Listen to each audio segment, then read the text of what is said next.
चलिए आज चलते हैं अपना नया साइड में, जहाँ पे मेरा भी काम चल रहा है। यह साइड बोधोगढ़ मुरली डी का है।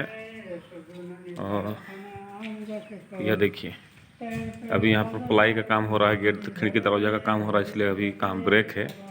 ये देखिए बहुत ही शानदार डिजाइन, बहुत ही बढ़िया काम, एकदम प्लाई का दरवाजे का काम हो रहा है।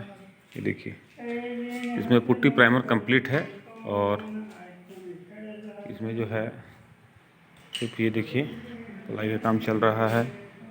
बहुत ही बेहतरीन काम चल रहा है और बहुत ही हाई क्वालिटी का काम चल रहा है। ये देखिए किचन,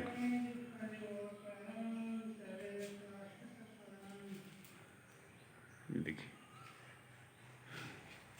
इसमें बहुत ही टॉप क्वालिटी का काम हो रहा है।